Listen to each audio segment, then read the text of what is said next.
Assalamualaikum warahmatullahi wabarakatuh. Nama saya Dasya Fitri dari jurusan Ekonomi Pembangunan.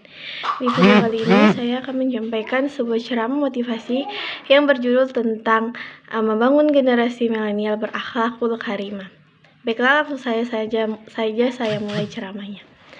Assalamualaikum warahmatullahi wabarakatuh. Salam sejahtera untuk kita semua. Yang saya hormati Ibu Salma Rojana selaku dosen mata kuliah Bahasa Indonesia serta teman-teman yang berbahagia. Terima kasih telah memberikan kesempatan kepada saya untuk menyampaikan sebuah ceramah motivasi, yaitu berjudul tentang membangun generasi milenial berakhlakul karimah.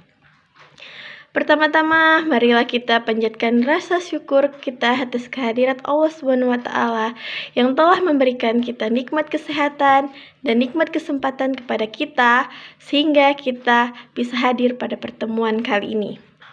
Tak lupa juga salawat berangkaian salam kita hadiahkan kepada junjungan kita Nabi besar Muhammad SAW, karena beliaulah yang menuntun kita dari zaman kegelapan hingga menuju zaman kebaikan. Teman-teman sekalian, akhlak adalah salah satu hal pokok yang dimiliki manusia. Umumnya, setiap manusia akan menilai seseorang berdasarkan apa yang ia lihat dari akhlak orang tersebut. Namun, saat ini mudah disapat mata tentang maraknya krisis akhlak yang semula hanya menerpa sebagian kecil orang, kini telah menjalar kepada masyarakat luas termasuk dalam kalangan remaja mahasiswa. Akhlak berasal dari bahasa Arab yang dalam kata khuluq yang berarti tingkah laku, tabiat atau budi pekerti. Secara istilah, akhlak yaitu sifat yang dimiliki seseorang yang telah melekat dan biasanya akan tercermin dari perilaku orang tersebut. Akhlak sebagaimana diterangkan oleh Imam Al-Ghazali dalam kitab Ihya Ulumuddin merupakan suatu perangai yang menetap kuat dalam jiwa. Karakter akhlak dalam jiwa itu timbul lantaran perbuatan-perbuatan tertentu yang dilakukan oleh setiap orang. Kata akhlak juga disebutkan dalam firman Allah SWT dalam Quran surah As-Sad ayat 46 yang berbunyi, inna aqlasnahum bighalisatin zikrah hudar.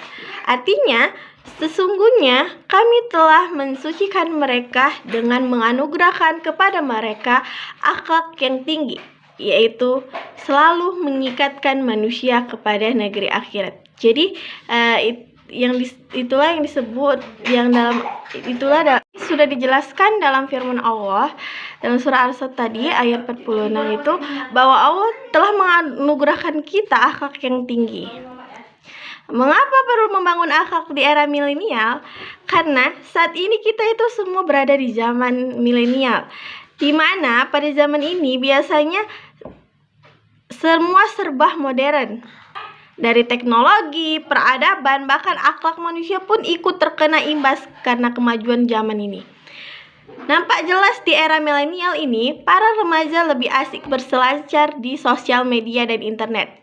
Sebagai akibat dari ketergantungan yang tinggi terhadap internet dan media sosial tersebut, mereka menjadi pribadi yang malas, tidak bersosialisasi, cenderung lemah dalam nilai-nilai kebersamaan, cenderung lemah dalam nilai kegotong royongan, nilai kehangatan lingkungan, kepedulian sosialnya juga sudah berkurang, terus senang akan kebebasan, kemudian pola hidup kebarat-baratan dan tidak memperhatikan etika aturan formal, adat istiadat serta tata krama dan akhlak.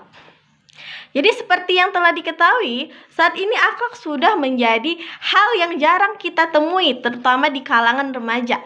Salah satu indikator yang mempengaruhi menurunnya sikap dan perilaku moral para remaja generasi milenial ini ditandai dengan meningkatnya keterlibatan mereka dalam berbagai tindak kriminal seperti bertutur kata yang kasar, penyalahgunaan obat-obatan terlarang, kemudian tawuran massal, serta yang kerap terjadi yaitu penindasan terhadap teman atau sering disebut dengan bullying. Oleh karena itu, realita yang terjadi di masyarakat ini sangatlah miris. Buruknya nilai generasi muda menjadikan terbentuknya pribadi atau karakter seorang muslim yang baik sangatlah sulit. Hal ini karena terjadinya banyaknya penyimpangan sebagai bentuk kerusakan mental ataupun moral daripada kepribadian yang sangat tidak sesuai dengan etika syariat Islam. Dalam membentuk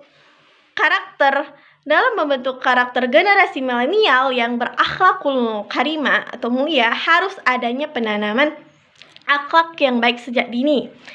Dan lebih utama dalam pembentukan akhlak itu terutama orang tua. Karena orang tua merupakan pilar dan penanggung jawab utama seorang anak, khususnya itu ibu. Ibu merupakan madrasah utama bagi seorang anak, pendidikan utama dan madrasah disebut dengan al-madrasah ula, pendidikan utama dan pertama. Dalam mendidik anak, orang tua harus halus dan sabar serta mengutamakan mendidik akhlak terlebih dahulu, baru ilmu. Karena sudah jelas, jika kedudukan akhlak lebih utama daripada ilmu. Sebagaimana hadis riwayat Abu Daud menjelaskan, aku adalah penjamin semua rumah di sekitar taman surga bagi seorang yang meninggalkan perdebatan walaupun ia benar. Penjamin rumah di tengah surga bagi orang yang meninggalkan dusta walaupun ia bercanda. Dan juga menjadi penjamin sebuah rumah di surga paling atas bagi orang yang memiliki akhlak yang baik. Jadi sudah jelas ya diterangkan dalam hadis riwayat Abu Daud, ketika kita memiliki akhlak yang baik, sudah jelas itu jaminannya adalah surga. Namun, tidak hanya penanaman akhlak saja.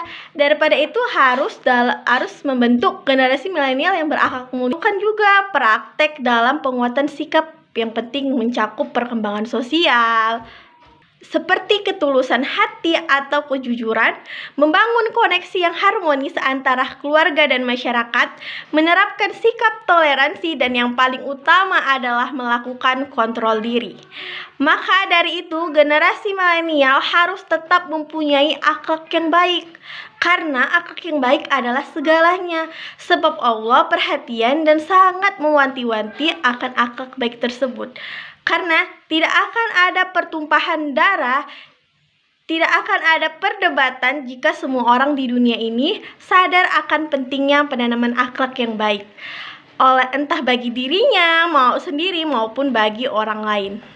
Teman-teman sekalian, kita sebagai mahasiswa generasi penerus bangsa harus menanamkan sikap berakhlakul karimah dalam jati diri kita agar kita menjadi manusia yang baik di hadapan Allah Subhanahu wa taala. Jika kita ingin menguji karakter seorang, hormati dia. Jika dia memiliki akhlak yang baik, maka dia akan lebih menghormati kita. Jika dia memiliki akhlak yang buruk, dia akan merasa dirinya yang paling baik. Nah, teman-teman sekalian, sebelum saya mengakhiri ceramah ini, saya akan menyampaikan sebuah pantun terlebih dahulu. Baiklah, bayi merangkak di atas tanah, merangkak hingga ke belakang rumah.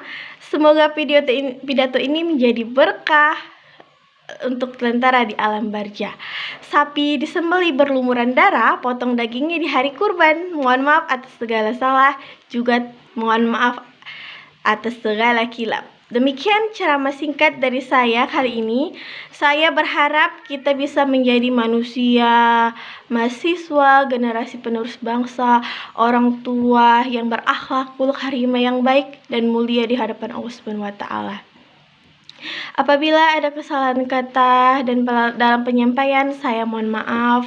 Atas perhatiannya saya mengucapkan terima kasih. Wabillahi taufiq wal hidayah. Wassalamualaikum warahmatullahi wabarakatuh.